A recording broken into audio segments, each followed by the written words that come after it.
So the mind already knows that it is suffering from a very early stage in life. It is constantly trying to find peace. It is constantly trying to be relieved of its own suffering.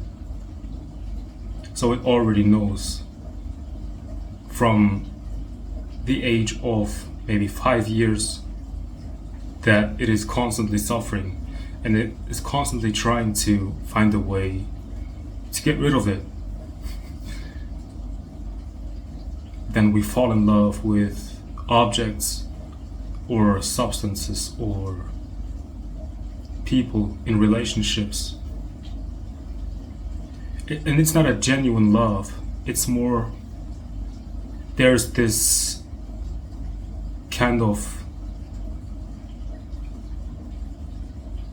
underlying will to consume the other person because you yourself, you want to feel fulfilled.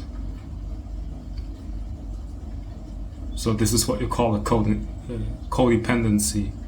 And at a certain point, you just have to face the fact that there's nothing that will give you peace. There's nothing, at least in this world, in this phenomenal world, that you could get so that you will feel more fulfilled. So there's this spiritual search. You're looking for a new understanding of what life is, of what you truly are. And people say that when you understand that you are not a separate self, that you are indeed sharing your being with the whole existence, because you are the whole existence, then you would feel complete. And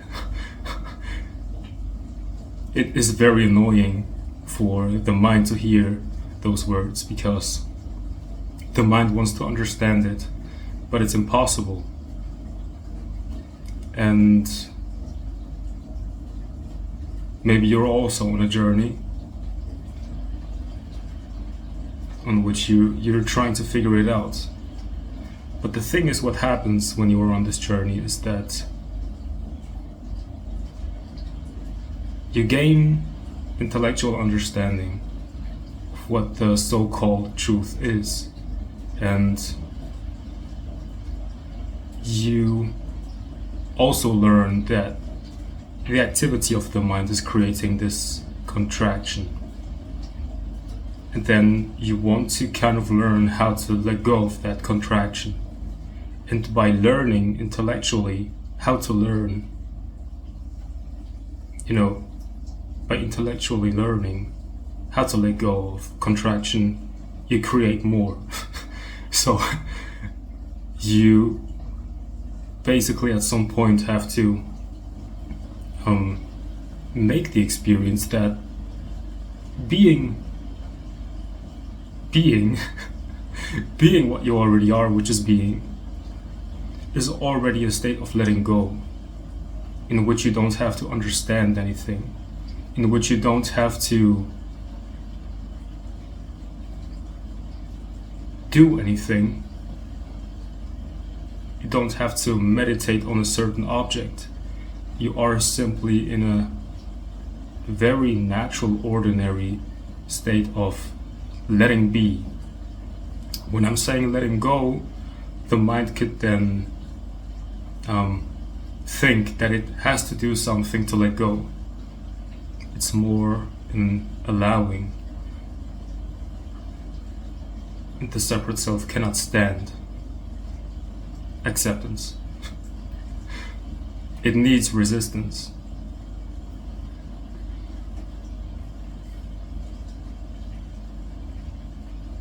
So for example, right now in this silence when I'm not talking, if you feel like this is annoying, then feel into this annoyance.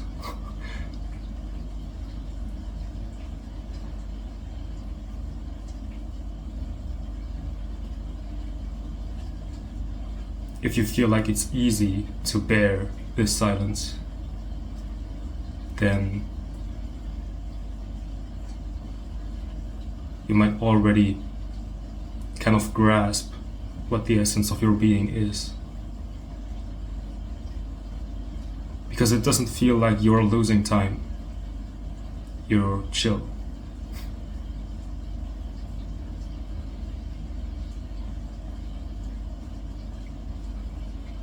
And what happens is that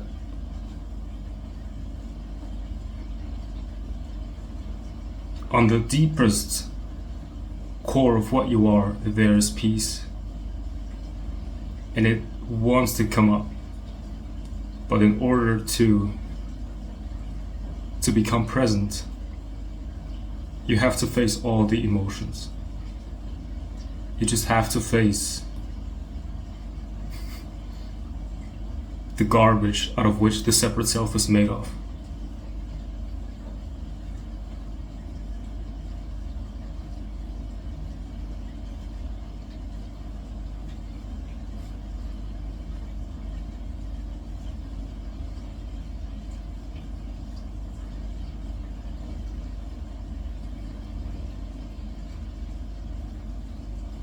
And when you are meditating, which is not a doing, I hope you're not doing something while meditating, because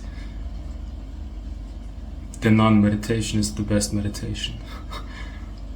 But when you're doing this non-meditation, you can kind of see in your awareness how your mind is trying to figure out how to meditate even better, how to let go even better.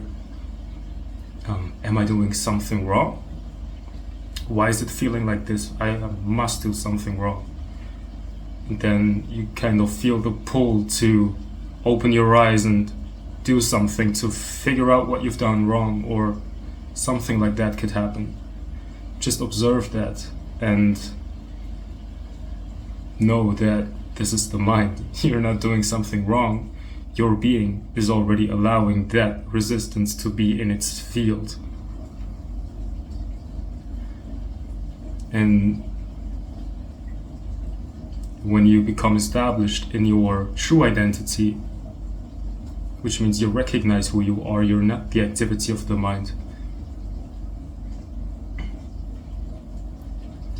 then certain layers can fall off. And it could be that you start to laugh, you start to cry, you start to shake. And there's a sense of trust that's developing. And I'm just using words right now. It's not really a trust in something. It's more like you are dissolving and there's just this deep intelligence carrying you. That's what I mean by trust.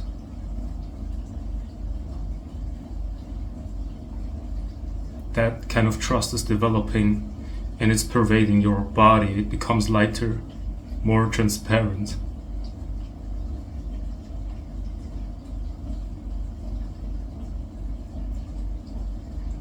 The separate self is always trying to merge with something that's bigger than itself. That's why the separate self is constantly trying to gain a sense of happiness out of purpose. But it's never really enough.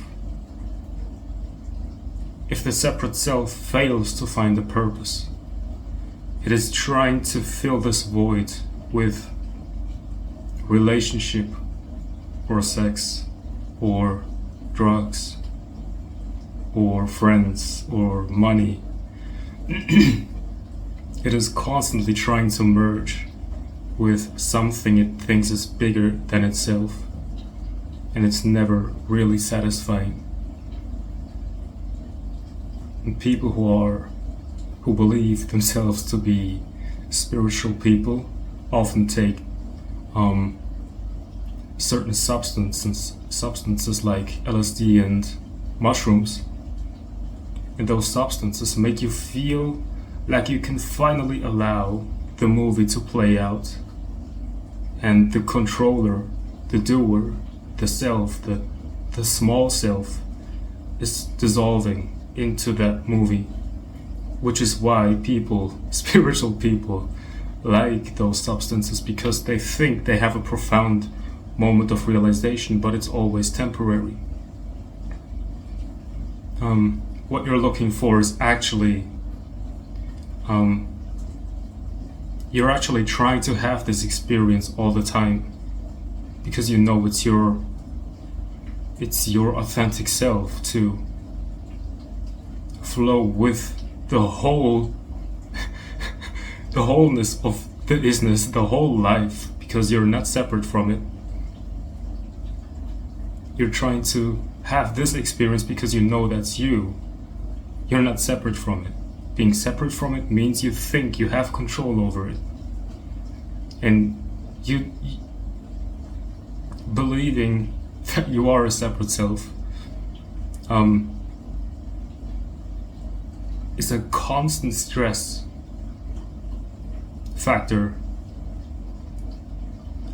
in your experience, because even when you're sitting down, you think that you are doing the sitting. You cannot relax. When thoughts appear, you think you are the thinker and you have to think right. Which is why the quality of your life begins to go away more and more. The more you're dissolving into wholeness, the more the quality of your life will rise. And you will get more energy. You will not be limited by old beliefs. The heaviness of your emotional body dissolves. It becomes light.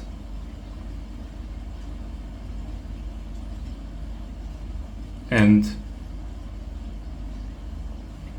it's all being done by letting go. And again, letting go is not something you do.